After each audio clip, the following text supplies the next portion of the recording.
Brasil, mon prêmi de Belta, ma definitiva.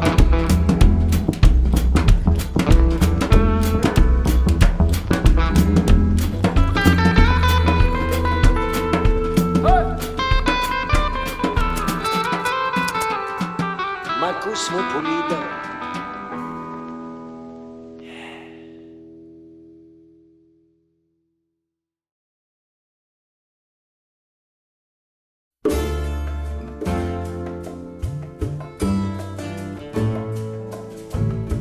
Au large des Grandes Antilles se situe la petite île de Porto Rico. Dans les années 50, le territoire est tout juste déclaré comme État libre aux yeux des États-Unis, souhait mitigé d'un certain nombre d'habitants de l'île après leur participation à la Seconde Guerre mondiale. Le nombre de mouvements transitoires en direction du continent ne cesse alors d'augmenter, car ayant obtenu la citoyenneté américaine, l'attractivité des États-Unis y est forte auprès des Portoricains. Un vaste territoire s'ouvre à eux, n'ayant jusqu'à présent connu que la petite archipel comme lieu de vie. Mais cet échange s'établit alors dans les deux sens, et cette décision marque le début d'une période d'expansion américaine majeure sur la culture portoricaine, la faisant sombrer dans un système consumériste baignant dans la corruption. L'image de l'île se retrouve alors altérée par ces changements. C'est en guise de tableau de fond que nous est exposée cette situation dans l'intrigue du premier roman de l'écrivain mis à l'honneur ce jour, j'ai nommé Hunter S. Thompson.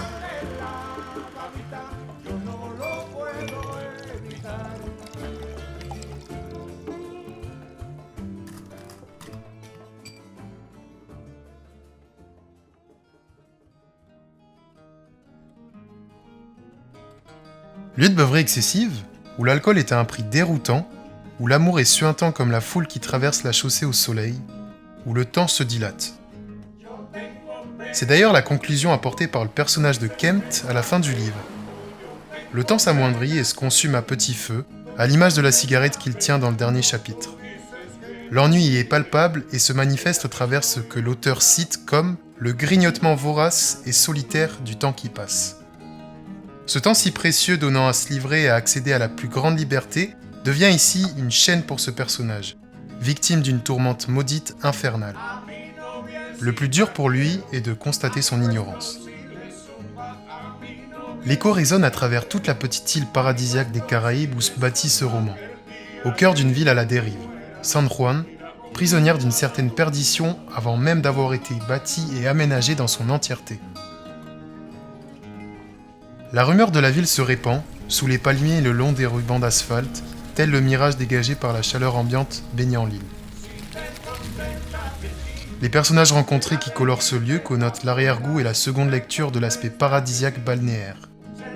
Un lieu de corruption, accueillant les riches misanthropes ratés du continent, les jeunes métropolitains en quête d'une gloire vaine, et les locaux, plus démunis, remplis d'animosité à leur égard.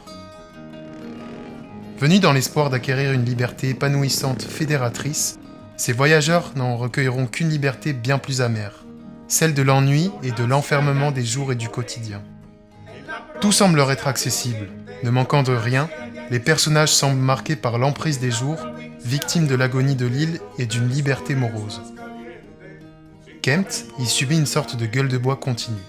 Son seul remède est de feindre l'excitation et l'amusement, toujours dans un certain désarroi cynique. Ce sentiment se manifeste au travers les multitudes d'haltes au premier bar venu, lors d'une bagarre contre les habitants locaux, lors de ses expéditions, lors débats charnels avec certaines touristes aussi désemparées que lui.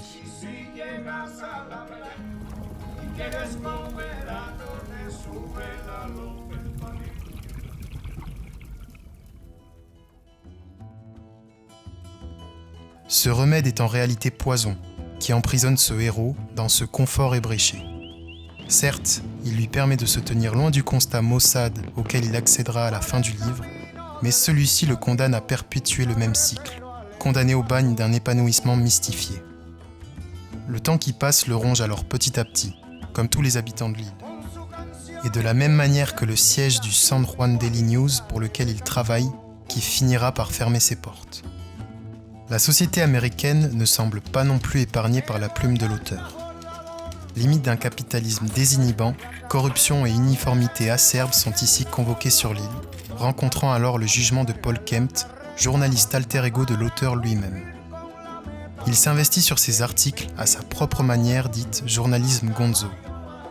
Ce procédé, propre à Hunter S. Thompson, recherche une subjectivité assumée envers le sujet abordé, permettant de retranscrire l'impact des facteurs auxquels il est confronté et de la délivrer au lecteur. Ce procédé permet ensuite de passer au peigne fin la vraisemblance de la réalité propre au sujet consulté et de s'en faire sa propre image.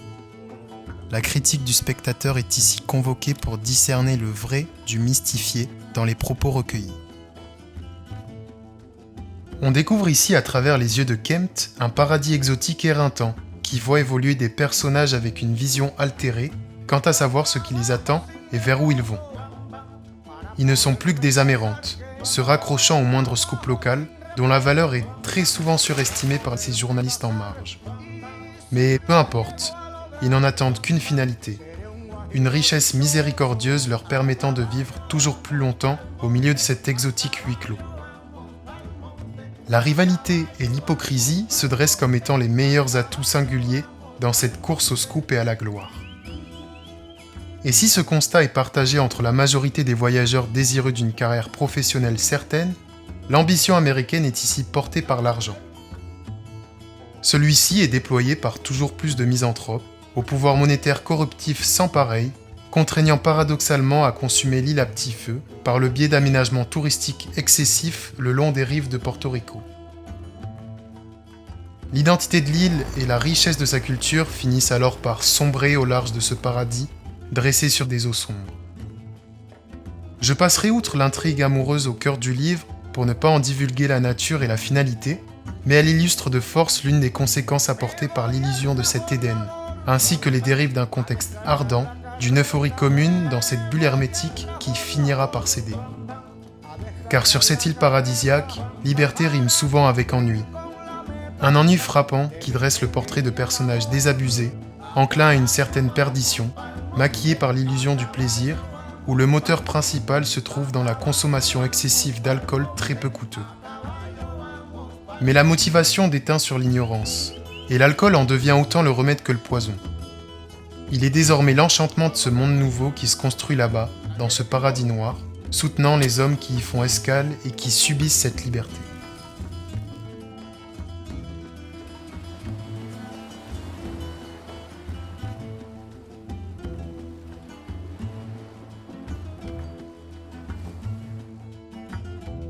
Cette liberté est donc le mirage d'une chaleur excessive de ces rivages brûlants.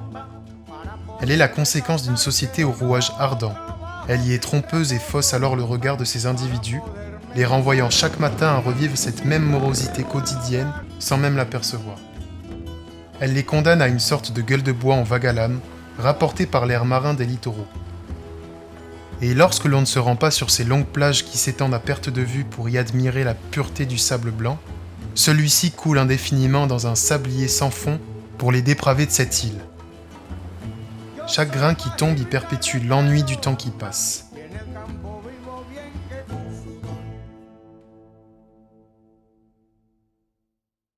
Premier ouvrage de Hunter S. Thompson, il se fera ensuite connaître avec son livre Las Vegas Parano, autre œuvre très révélatrice du mirage américain de son époque, rendu d'autant plus célèbre par son adaptation au cinéma réalisée par Terry Gilliam. Rome Express est un ouvrage proposant une porte d'entrée certaine, conduisant à découvrir la plume acerbe mais teintée de vérité de Hunter S. Thompson, ainsi que son univers coloré et délirant, qui porte souvent à délivrer des constats profonds sur la société contemporaine américaine de l'époque et ses valeurs.